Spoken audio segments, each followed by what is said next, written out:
finished your latest spooky story, do you, Frank? Have you checked it matches your original purpose? That your sentences flow nicely, the words are in the right order, and double-checked your facts? Frank. Imagine the errors you might have made. Does it even make sense? Here, let me take a look. A witch that casts a terrible smell. There's a spelling mistake. A werewolf that howls moonlight. A couple of words missing there, Frank. A vampire wakes up in the sunlight. Vampires during the day? Clearly you haven't checked your vampire facts.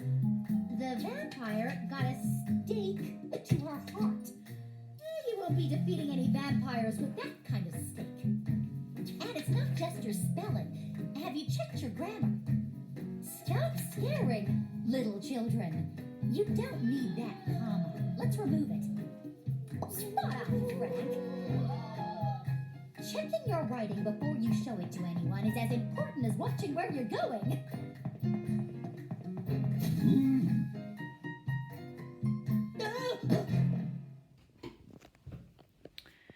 Hi Pine class, so it is Tuesday morning and in our English lesson today we're going to be looking at the importance of checking your work for mistakes. So what I've done is I've written 4 sentences on the board and you'll find that there are a lot of mistakes in there. There's spelling errors, punctuation errors, homophone errors, and I want to see if you can find and correct the mistakes that I have made in these 4 sentences. So I'm going to give you a minute to have a go at this and then I'll talk you through all of the mistakes that I made. Your time starts now.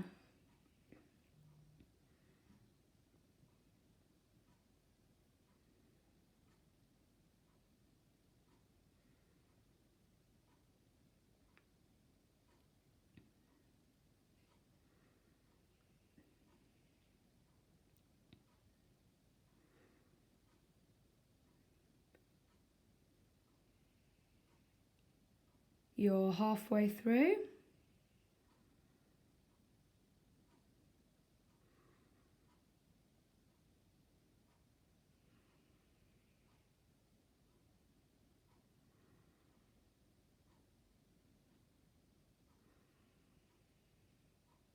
Last 10 seconds.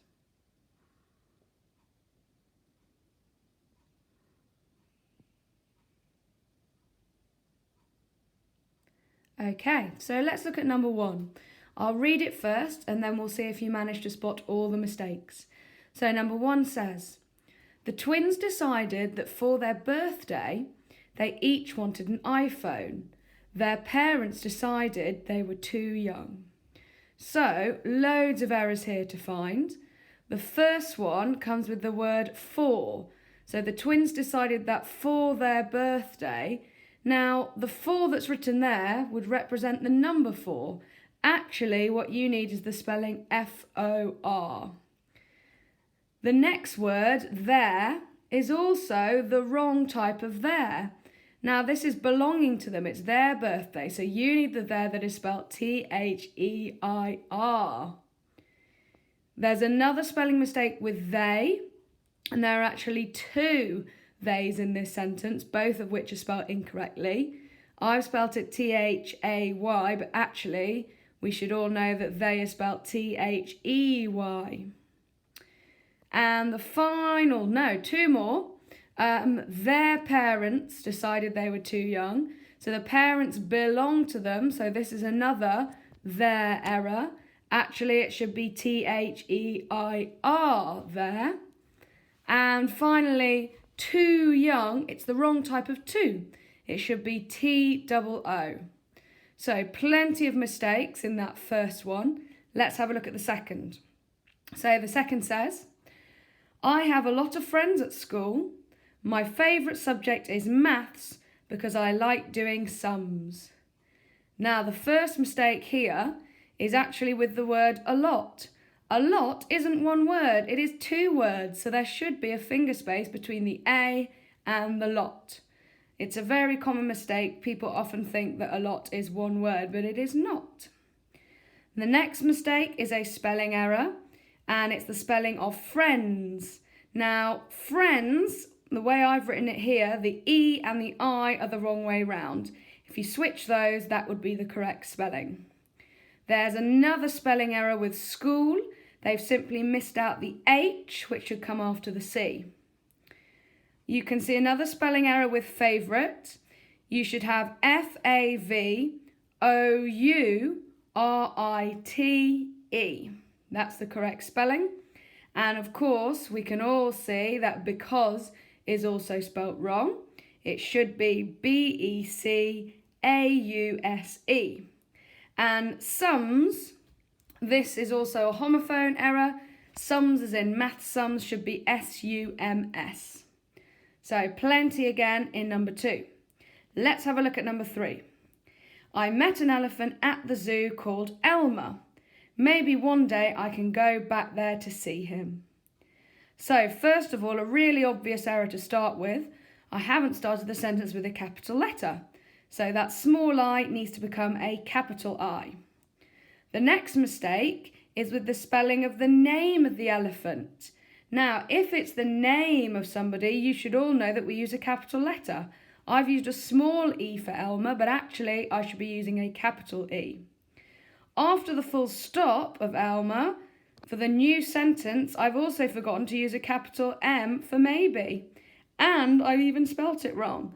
So maybe should actually be spelt, in this case, capital M, AYBE. Now, one day, the one is the incorrect homophone. That's as in I won a race, but actually it needs to be ONE, that type of one. And finally, it says I can go back there to see him. I've used the wrong type of there. This is there as in referring to a place or location. It should be THERE. Let's move on to our final one. It says, my brother played in a football match on Sunday. The crowd went wild when he scored a goal. Now the first mistake there is with football. I've written it as 2 separate words, but actually football is one word. So that foot and that ball should go together to make one word. Sunday is the next error. Sunday is the name of a day of the week. The name of anything needs a capital letter. The crowd went wild. Now, crowd is spelt incorrectly. I've used the wrong type of ow sound. Instead of OU, it should be OW in there. And wild is also spelt incorrectly. I've put an E between the L and the D, and actually I don't need it at all. It should just be WILD. And finally, if you look very closely, you should also be able to see that I have missed the full stop at the end of the sentence. I hope you managed to spot lots of those mistakes. You're going to be seeing if you can spot and correct some mistakes in an email today. So I will send that sheet across for you to have a go at. Good luck, and I'm looking forward to seeing your corrections.